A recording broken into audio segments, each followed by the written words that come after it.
बेमिसाल। और अब देखिए आपका अपना न्यूज़ 24 एक्सप्रेस नए अंदाज में। नमस्कार, आप देख रहे हैं न्यूज़ 24 एक्सप्रेस और मैं हूं नेहा परिहार आपके साथ। आइए रुक करते हैं आज के बुलेटिन की ओर।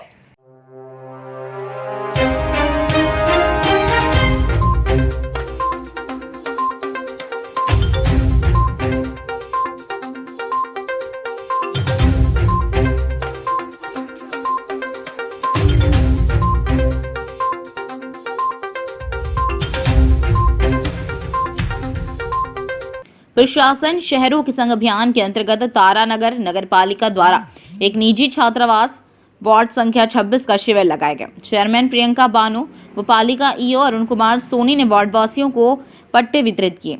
ईओ सोनी ने बताया कि शिविर में 10 कृषि भूमि नियमन 12 पट्टे, 69A नियमन के 3 स्टेट ग्रांट एक्ट नियमन व 10 जन्म मृत्यु व विवाह पंजीयन जारी किए गए तथा राजस्थान रोडवेज यात्रा हेतु पात्र व्यक्तियों के कार्ड जारी किए गए।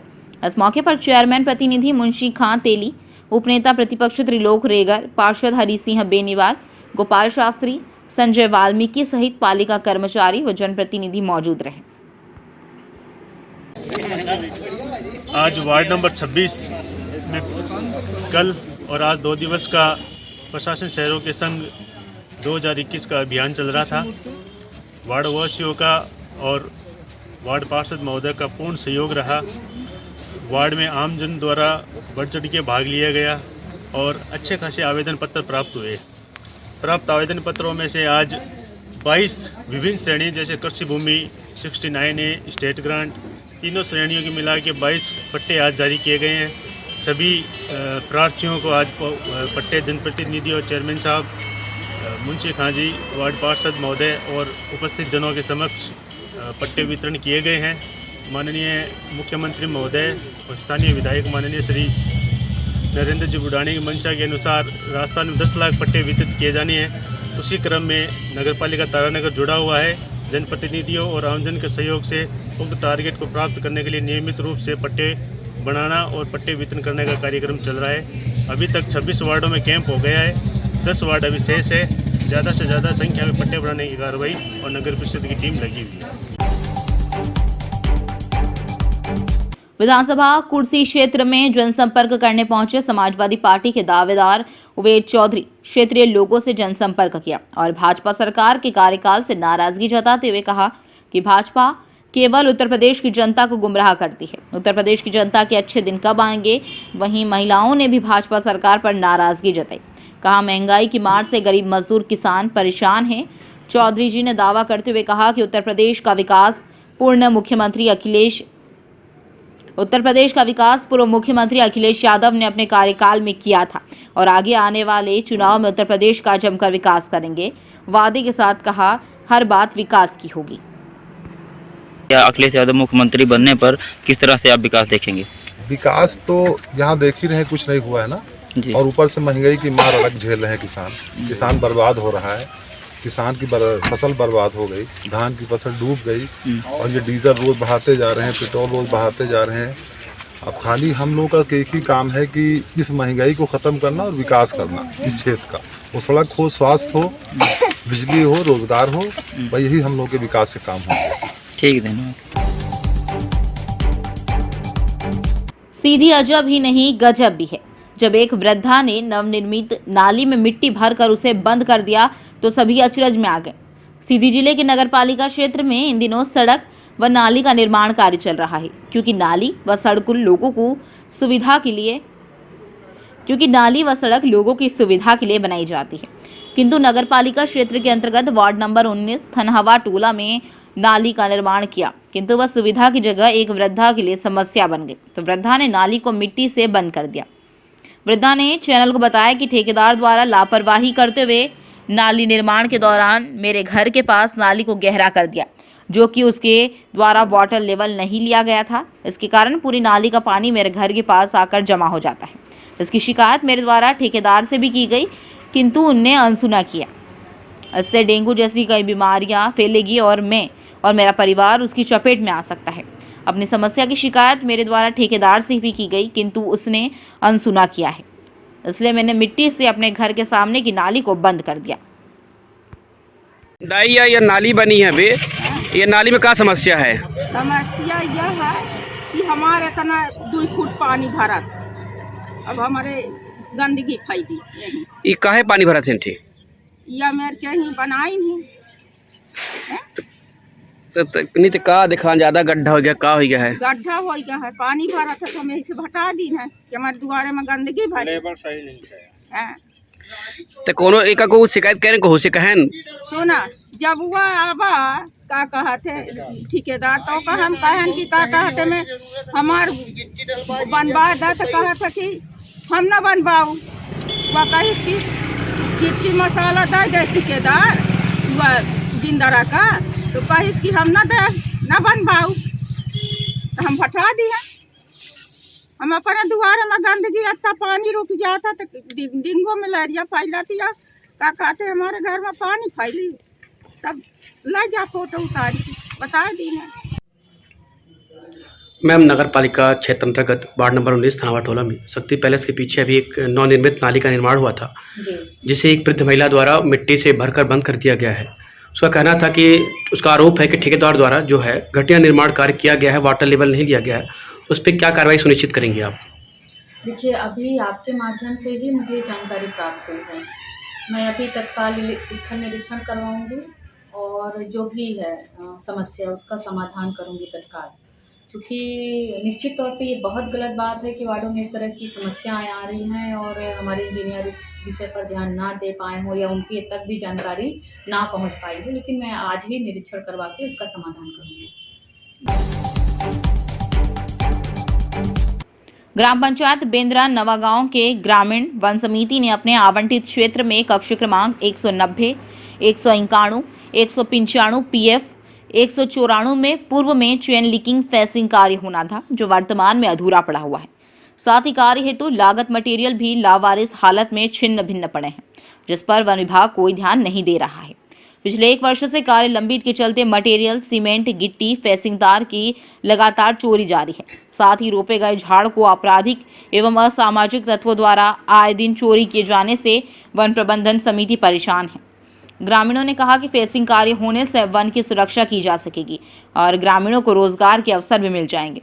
इसकी मांग को लेकर आज ग्रामीण कलेक्टर जनदर्शन में पहुंचे थे। वहीं इस संबंध में संयुक्त कलेक्टर ने कहा कि पत्र को वन विभाग में प्रेषित करके उनके कारणों को देखते हुए उसमें कार्रवाई की जाएगी। नाम कन्हैया राम नागौर सिंह। हम यहाँ ये बायो पार्क बन रहा है, ये कहने मतलब सोरन वन समझ बेदना है उद्री वन बीच में, वहाँ समझ पूरा बायो पार्क बन रहा है। उसमें समझ वो घेरा वगैरह समझ लगाना है, वहाँ समझ मटेरियल पूरा गिर चुका है, रेती वगैरह सब, लेकिन 1 साल से काम बंद पूरा पड़ा हुआ। एक तो वो जंगल पूरा बंजर हो गया था। ये मध्य प्रदेश शासन में वो समझ समिति बना के पूरा समझ सुरक्षा किए हैं। आज वो समझ 50 से 60 फीट हरा भरा पूरा बना पड़ा है, लेकिन आसपास के गांव में सब लोग आके वहाँ जंगल से कटाई कर रहा है, इसलिए कम से कम उसका छेका घेरा हो जाती है, बायो पार्क बन जाती है, हमारा रोजी मजदूरी खूब मिलती है और जंगल हरा भरा। ये पता नहीं जा रहा भाई कहाँ पर बंद करें, हम लोग जल्दी चालू कराए इससे। अब पड़े होती थी छी भी वगैरह थे, फेंका होते खराब हो, वो पिछले साल से चालू नहीं, आधा बन चुके हैं, आधा बाकी है। अभी अधिकारी मुझे पता नहीं, कुछ नहीं बोले, होगा चालू कर बोलते बस, कब होगा पता नहीं। हाँ, काम जल्दी चालू हो, घेरा लगा। मेरा नाम कुंवर सिंह नागवंशी, ग्राम बेंद्रा नवागांव का रहने वाला हूँ। हमारे जो ग्राम के दक्षिण दिशा में वन परिक्षेत्र में करीबन उप क्रमांक 190, 191, 195 और PF क्रमांक है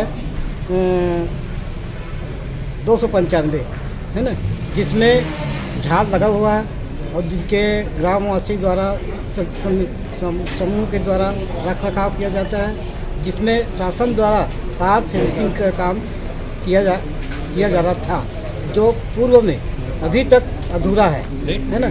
उसी के मांग के बावजूद हमने कलेक्टर महोदय के यहाँ उपस्थित हुए हैं, जिनकी कार्य को चालू किया जाए और ताकि हमारे गांव के बेरोजगारों को रोजगार मिला जाए। काम बंद करने होने से क्या हो रहा है, क्या चोरी भी हो रही है? चोरी दूसरी बात क्या सर, वहाँ पिछले साल 1000 से ऊपर बोरी का सीमेंट भी अभी सुरक्षित पड़ा हुआ है, गिट्टी, रेत, ईट सब बिखरे हुए हैं, लोग चोरी कर रहे हैं, है ना। अभी तार फेंसिंग का चोरी भी हो चुका है, जिसकी रिपोर्ट थाना में दर्ज है ना। और जिसका निराकरण के लिए सभी कोई अधिकारी पहुँचे नहीं है ना। इसी संदर्भ में हम लोग आप कलेक्टर महोदय समक्ष उपस्थित आवेदन किए। हम लोग आपसे अभी मुलाकात की सर, उनको काफ़ी दे रहे हैं अभी, है ना। तो हमारा कोई सजेशन सहयोग आदमी ने बोला कि पहले कलेक्टर को दे दो ताकि वो आगे चल के कार्रवाई, और जिलाधिकारी को भी दे रहे हैं उसका। सब हो गया सर, तो खराब हो गया। हाँ, खराब हो गया। जनदर्शन में देखिए कुल हमारे पास कल 43 आवेदन प्राप्त हुए हैं। तो कई ग्रामीण विभिन्न मांगों को लेकर आए थे। तो बायोडाइवर्सिटी पार्क से संबंधित उनका मांग था कि उनके यहाँ द्वारा निर्माण कार्य किया जा रहा था उसकी बाउंड्री बनाने का, तो जिसपे फॉरेस्ट विभाग के द्वारा आपत्ति की गई, रोक लगाई गई है। तो उसके लिए पत्र को फॉरेस्ट विभाग को मार्क किया गया है। आपत्ति का क्या आधार है उसको मंगाया जाएगा, उनके प्रतिवेदन के आधार पर आगे कार्रवाई की जाएगी। सीधी जिले में आचार संहिता का उल्लंघन कर सभी क्षेत्रों की ग्राम पंचायत में 2 दिनों के भीतर 1,22,00,000 से अधिक राशि का भुगतान हो गया है। इसमें सबसे अधिक रामपुर नैनी जनपद क्षेत्र में जो 66 लाख से अधिक का भुगतान हुआ, वहीं सिहाबल जनपद क्षेत्र में 30 लाख से अधिक की राशि का भुगतान हुआ है। बताया गया है कि इन दोनों जनपद क्षेत्र के सीईओ के इशारों पर फर्जी भुगतान भी हुए हैं। वहीं मझोली में 20 लाख, कुसमी में 1,50,000, तो सीधी में 5 लाख से अधिक का भुगतान इन जनपद क्षेत्र के ग्राम पंचायत कर्मियों ने मनमानी तौर तरीकों से कर दिया है। आचार संहिता का उल्लंघन कर तत्कालीन ग्राम प्रधान के हस्ताक्षर पर करोड़ों से अधिक पंचायत खातों में बची राशि को ट्रेडर्स के खातों में मटेरियल भुगतान के नाम राशि जारी कर दी गई है। जिस मामले को लेकर सीधी कलेक्टर मुजीबुर रहमान खान ने 8 पंचायत सचिवों को तत्काल प्रभाव से निलंबित कर दिया और सीधी कलेक्टर ने आचार संहिता का उल्लंघन के आरोप में 31,69,000 से अधिक राशि भुगतान का हवाला देकर 8 सचिवों को तत्काल प्रभाव से निलंबित किया गया है। जबकि 4 दिसंबर से लेकर 5 दिसंबर तक 1,22,00,000 से अधिक का भुगतान हो गया है। जिला प्रशासन के द्वारा की गई कार्यवाही में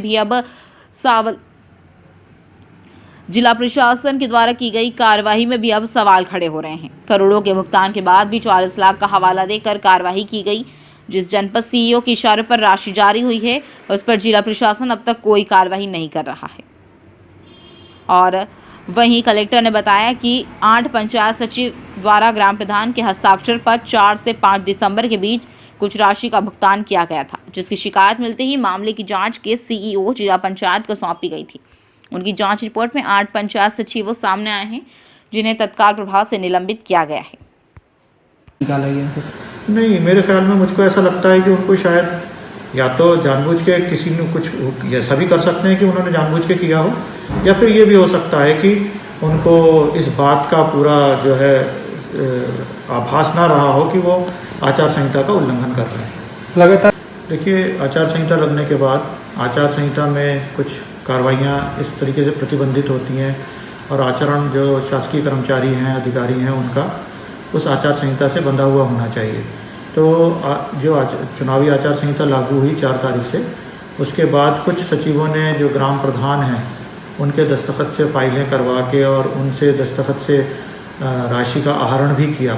ऐसी शिकायतें आने पर सीईओ जिला पंचायत ने जांच करवाकर प्राथमिक रूप से ये पाया कि 4 तारीख के बाद 5 तारीख को विशेष रूप से कार्रवाई ऐसे कुछ मामलों में ग्राम पंचायतों में की गई है। तो इसलिए ऐसे जिन पंचायत की शिकायत थी उनमें से 8 पंचायतों में ये बात सही पाई गई, तो उनके सचिवों के खिलाफ कार्रवाई की है। वक्त हो चला है एक छोटे से ब्रेक का, फिर मुलाकात होगी ब्रेक के बाद।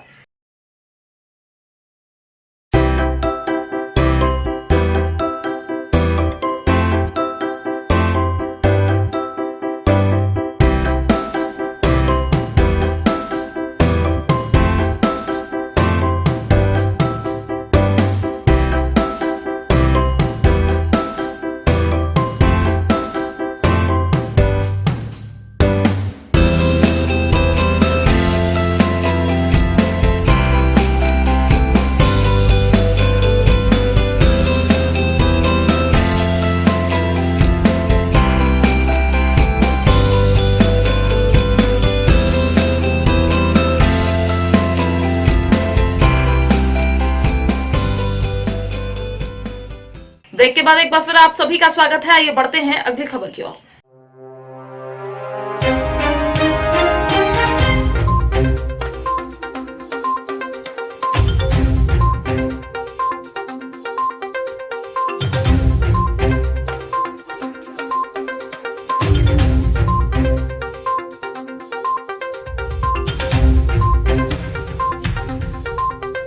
ओमिक्रॉन की आशंका के बीच सूरत सिममेर अस्पताल में संविदा कर्मचारियों को नौकरी से निकाल दिया गया है।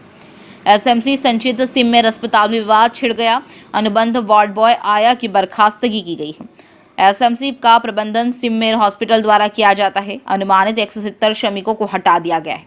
ओमिक्रॉन के खतरे के बीच अब अस्पताल में मंडरा रहा है झुंड। कर्मचारी 11 महीनों के अनुबंध पर थे। 122 वार्ड बॉय और 48 दाइयों को निकाल दिया गया। सिममेर अस्पताल में पहले से ही कर्मचारियों की कमी है और अब बर्खास्तगी व्यवस्था के पाप का खामियाजा मरीजों को भुगतना पड़ेगा। हाँ, मेरा नाम करण किशोर भाई गायकवाड़ है। सिममेर हॉस्पिटल का स्टाफ हूँ। 11 महीना करार वार्ड बॉय हूँ। हम लास्ट 2 साल से करार कॉन्ट्रैक्ट बेसिक पे नौकरी कर रहे थे। तो हमारा कॉन्ट्रैक्ट अभी समझो जनवरी को 30 तारीख को ख़त्म हुआ। हमको छुट्टा कर दिए। छुट्टे करने के बाद बोले 2 दिन के बाद आपका रिन्यू हो जाएगा। तो 2 दिन के बाद हम राह देखे 2 दिन का 7 दिन हो गया। 7 दिन के बाद रिन्यू हुआ। रिन्यू होने के बाद हमारा 120 वोट बॉय है और 50 आया है। उसमें से 25% वोट बॉय है और 20% आया है। तो 25 आया लिए, 50 वोट बॉय लिए। और उसमें ऐसा है, सबका जो कामगिरी किया है उसका कोई वैल्यू नहीं है। जो काम किया उनका वैल्यू रखो ना। सबका भेदभाव क्यों करो? करना हो तो सब सरका करो। हम इतने महामारी में काम किए, हमारे घर वाले को हम इतने संभाल के किए, तो हमारा जो न्याय मिले वो सही न्याय मिलना चाहिए सर। हमारी मांगे हुई है, जो भेदभाव हुआ है वो सब सेम होना चाहिए, सरका होना चाहिए।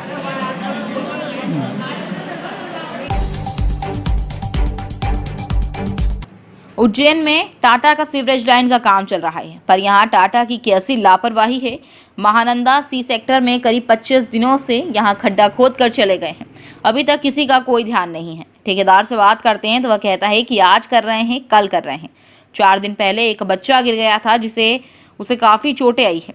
उज्जैन के जितने भी मंत्री हैं टाटा कंपनी से मिले हुए हैं, उनसे बात करते हैं, वो अभी कुछ नहीं बोलते। तो यहाँ कब तक चलता रहेगा काम? घरों के सामने खड्डे खुदे हुए हैं, इससे आने जाने में परेशानी होती है। छोटे बच्चे यहाँ खेलते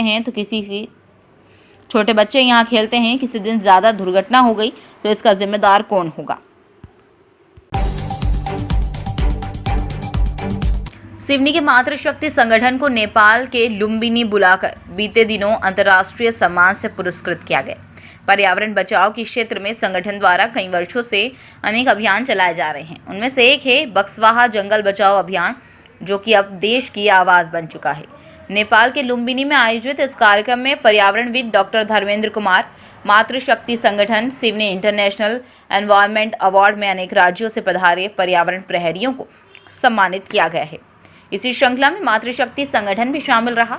नेपाल सरकार की ओर से मुख्य अतिथि राज्य मंत्री आर्थिक मामला एवं सहकारी मंत्रालय लुम्बिनी प्रदेश से मंत्री श्रीमती सुषमा यादव, पर्यावरण मंत्रालय से सचिव श्री पशुपतिनाथ कोइराला, मेयर लुम्बिनी प्रदेश श्री मनमोहन चौधरी,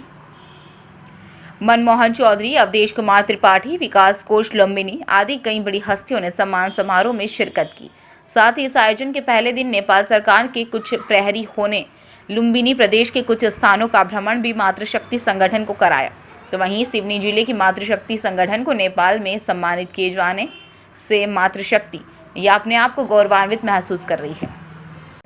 किस कार्य हेतु आपको पुरस्कार दिया गया? जी, नेपाल में भारत के मध्य प्रदेश से सिवनी शहर से मातृशक्ति संगठन को सम्मानित किया गया, पुरस्कृत किया गया। और उसकी वजह मातृशक्ति संगठन के उत्कृष्ट कार्य, देश हित के कार्य और समाज हित के कार्यों को आकलन में लिया गया था। और इस सम्मान को लेकर जो चर्चा थी वो यह थी कि एनवायरनमेंट के लिए संगठन द्वारा बहुत लंबे समय से कुछ अभियान चलाए जाते रहे हैं जो सफल भी हुए हैं। और उसी एनवायरनमेंट की सफलता को देखते हुए हमारा चयन अंतर्राष्ट्रीय पुरस्कार के लिए किया गया। और भगवान बुद्ध की जन्मस्थली लुम्बिनी में नेपाल सरकार से वन विभाग के सभी अधिकारी और सरकारी वन मंत्री, सभी बड़ी बड़ी हस्तियां शामिल हुई, जिन्होंने संगठन को बधाइयां दी, शुभकामनाएं दी और इसी तरह अग्रसर होकर कार्य करने के लिए प्रेरित किया और हमेशा नेपाल में संगठन के स्वागत की बात कही है। जी, मातृशक्ति संगठन को इसके पहले भी राष्ट्रीय स्तर पर बहुत सारे पुरस्कार मिले हैं, पर अंतर्राष्ट्रीय स्तर पर हमारे संगठन का ये पहला पुरस्कार है और मातृशक्तियाँ हमारी यूथ विंग इस पुरस्कार से बहुत प्रोत्साहित हैं और मेरी ओर से एक अध्यक्ष होने के नाते मैं ये पुरस्कार संगठन की हर मातृशक्ति और यूथ को समर्पित करती हूँ जिन्होंने संगठन को शक्ति दी है। आदिवासी झाबुआ जिले में आज मध्य प्रदेश सरकार पर एबीवीपी के छात्रों ने जमकर निशाना साधा। एबीवीपी ने हजारों की संख्या में छात्रों को एकत्रित कर एक विशाल रैली का आयोजन किया। वह रैली में जमकर नारेबाजी करते हुए छात्र झाबुआ कलेक्टर पर पहुंचे।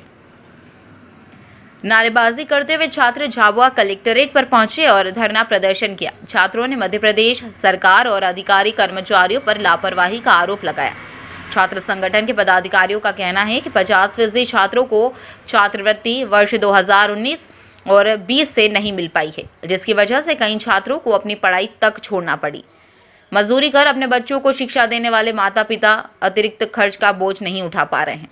साथ ही कई योजनाओं की घोषणा मुख्यमंत्री शिवराज सिंह चौहान द्वारा की गई, जिसे लागू अब तक नहीं किया जा सका। ऐसे में आक्रोशित छात्रों ने समस्याओं के 10 दिन में निराकरण न होने पर उग्र आंदोलन की चेतावनी भी दी। वहीं मुख्यमंत्री शिवराज सिंह चौहान पर केवल घोषणा कर योजनाओं का लाभ न देने का आरोप भी लगाया है। तो प्रशासन छात्रों को नजरअंदाज कर रहा है। आपने भी अभी देखा है, ना कलेक्टर सर आए ना इसके अधिकारी एसी सर आए, तो इससे स्पष्ट हो जाता है कि अधिकारी तो नकार रहे हैं। साथ में जो हमारे शिवराज मामा है उनको अपनी कुर्सी की चिंता है। जनजाति गौरव यात्रा हो, जनजाति गौरव दिवस हो, सराहनीय पहले बता दिए, लेकिन विद्यार्थी कहीं ना कहीं इस जो आर्थिक समस्या से जूझता है उसकी ओर ध्यान आकर्षित नहीं करते। लेकिन जैसे ही चुनाव आते हैं, वोट मांगने के लिए सबसे पहले छात्रों की जो इन्होंने घोषणा करी, आवास योजना, आवास रखी, पैसा नहीं डला, गाँव की बेटी योजना, पैसा नहीं डला, छात्रवृत्ति, पैसा नहीं डला, स्टेशनरी, पैसा नहीं आया। तो ऐसी योजनाएं सिर्फ चुनाव तक ही सीमित रहती है कि हम ये पूछना चाहते हैं। अगर नहीं होता है तो आप घोषणाएं नहीं मत कीजिए, और अगर आपको छात्र प्यारे नहीं है तो कुर्सी खाली करनी पड़ेगी। हाँ, हमारे साथ पढ़ने वाले से जब हमने पूछा कि आपने कौन सी क्लास में, बोलते यार भैया हमने छोड़ दिया, एसएलसी लेना है। तो कारण पूछे तो बोले कि मैं जा रहा हूँ वो करने, गुजरात जा रहा हूँ मजदूरी करने। तो बताए तो बोले हमारे पिताजी है नहीं और हमको मेहनत करनी पड़ती है, छात्रवृत्ति 2 साल से आई नहीं, कोरोना की वजह से घर की आर्थिक स्थिति खराब है हमारी। प्रशासन की ओर से आपको क्या आश्वासन मिला है? क्या प्रशासन ने राम टेक मैडम जो एसी सहायक सर की जगह आई थी, उन्होंने कहा कि 10 दिन में निराकरण करेंगे, लेकिन जो पॉलिटेक्निक का विषय है उसका जवाब किसी ने नहीं दिया। हमने पॉलिटेक्निक के सर से भी कहा कि अगर आप 10 दिन में निराकरण नहीं करते हैं तो रिजाइन दे दीजिए। विद्यार्थी परिषद ने विगत कुछ 2 साल से 2019-20 की जो छात्रवृत्ति है उसकी समस्या बच्चों ने स्कूल कॉलेज में जब कार्यकर्ता जाते हैं तो उन्होंने बताया, और सर्वे में पाया गया कि कम से कम 50% लोगों को छात्रवृत्ति और आवास गृह नहीं मिला। और दूसरा, यह एक झाबुआ जनजाति जिला है और यहाँ पे अधिकतर छात्रवृत्ति और आवास गृह के निर्भर पे ही पढ़ाई चलती है। तो जिस तरह मध्य प्रदेश सरकार जो अभी वर्तमान में जो गौरव यात्रा वगैरह जो महापुरुषों का जो कार्यक्रम कर रही है वो भी बहुत बड़ा सराहनीय कार्य है, परंतु ये जो छात्र है ये भी कहीं न कहीं उन्हीं जनजाति क्षेत्र से आते हैं। तो अगर मुख्यमंत्री मामा जी अगर इनको अगर छात्रवृत्ति और आवास गृह समय पे किताबें वगैरह उपलब्ध करवा के अगर पढ़ाई के लिए सहयोग करेगा तो निश्चित ही जो महापुरुषों की श्रद्धांजलि मिलना चाहिए। दूसरा, यहाँ के हमारे झाबुआ के जो प्रतिनिधि है, जनप्रतिनिधि, उनको भी इस चीज़ का ध्यान देना चाहिए कि हर बार जनजाति छात्रों के साथ क्यों हो रहा है। हर बार इनकी लिंक कभी ओपन नहीं होती, कभी एमपी टास्क का हवाला देके, ये कहीं न कहीं प्रशासन की भी कमी है। और हर बार हमको पिछली बार भी कोरोना का हवाला देके प्रथम किस्त इन्होंने नहीं दी और सेकंड किस्त जमा होने वाली थी, कई लोगों की सेमेस्टर पढ़ाई खत्म हो गई, इसके बाद भी जमा नहीं हुई। तो क्यों नहीं हो रही, आखिर में सरकार क्यों सोई हुई है? तो कहीं न कहीं सरकार की नाकामी है। इसको मामा को हम चेतावनी देते हैं कि अगर ये छात्रवृत्ति और आवास गृह राशि जमा जल्द से इनका निराकरण नहीं हुआ इन छात्रों का, तो विद्यार्थी परिषद चरणबद्ध आंदोलन करेगी और सड़कों पे भी उतरना की आवश्यकता पड़ी तो उतरेगी। उसकी संपूर्ण जिम्मेदारी, चाहे वो 144 लगाओ या कोई भी धारा लगाओ, उसकी जिम्मेदारी प्रशासन रखेगा। फिर सड़कों पे छात्र उतरेगा धरने पे। जनपद पंचायत बेगमगंज की ग्राम पंचायत सुल्तानगंज के ग्राम बेरसला में 1.5 वर्ष पहले गौशाला निर्माण का भूमि पूजन कर मनरेगा के अंतर्गत ग्राम पंचायत द्वारा गौशाला निर्माण कार्य शुरू किया गया। निर्माण एजेंसी की लेट लतीफी के कारण 1.5 वर्ष गुजर जाने के बाद भी गौशाला निर्माण कार्य अभी तक पूर्ण नहीं हो सका। कस्बा सुल्तानगंज क्षेत्र के करीब 40 गांव में 2000 के ऊपर आवारा मवेशी घूम रहे हैं जो किसानों की फसलों को बर्बाद कर रहे हैं। किसान आवारा मवेशियों से अपनी फसलों को बचाने के लिए रात दिन जाग कर रखवाली कर रहे हैं। इसके बावजूद भी आवारा मवेशी मौका मिलते ही मिनटों में फसलें बर्बाद कर देते हैं। किसानों की फसलें बर्बाद करने के बाद आवारा मवेशी सड़कों को अपना आरामगाह का ठिकाना बनाते हैं, जिससे आए दिन आवारा मवेशियों से टकराकर वाहन चालक घायल हो रहे हैं। जेसी नगर से सिलवानी के बीच करीब 45 किलोमीटर लंबे स्ट्रेट हाईवे 15 पर जगह जगह दर्जनों की झुंड में सैकड़ों आवारा मवेशी सड़क पर बैठे रहते हैं। सुल्तानगंज में बेगमगंज 26 किलोमीटर मार्ग पर भी यही हाल है और 3 वर्ष से मवेशियों के मालिकों ने अपने मवेशियों को लावारिस छोड़ना शुरू किया है। इससे आवारा मवेशियों की संख्या क्षेत्र में बढ़ गई है और बीते 3 वर्ष में छोटी बड़ी दोनों सड़कों पर आवारा मवेशियों की करीब 52 से ऊपर दुर्घटनाएं हो चुकी हैं, जिनमें अभी तक 13 लोगों ने अपनी जान गंवाई है। करीब 60 लोग घायल हुए हैं और दुर्घटनाओं में करीब 28 मवेशियों ने भी अपनी जान गंवाई। इसके बावजूद भी अभी तक इस समस्या से निपटने के लिए कोई ठोस कदम नहीं उठाया गया, जबकि विधानसभा चुनाव में कांग्रेस की ओर से वचन पत्र में प्रत्येक ग्राम पंचायत में एक गौशाला खोलने का वादा किया गया था, लेकिन अभी तक क्षेत्र में केवल एक ग्राम पंचायत मड़खेड़ा गुलाब में ही गौशाला के लिए भूमि पूजन किया गया है। गौशाला काफी दिन से निर्माणाधीन है और आवारा मवेशियों से किसान काफी परेशान हैं। विलंब होने का क्या कारण है? कारण कुछ नहीं है, क्या है, 1 साल से कभी काम शुरू हुआ है हमारा पिछले दिसंबर से और 75% काम पूर्ण हो गया है। सेट लगना बाकी है उसमें और जमीन बनना। आज के बुलेटिन में फिलहाल इतना ही। बने रहिए न्यूज़ 24 एक्सप्रेस के साथ। नमस्कार।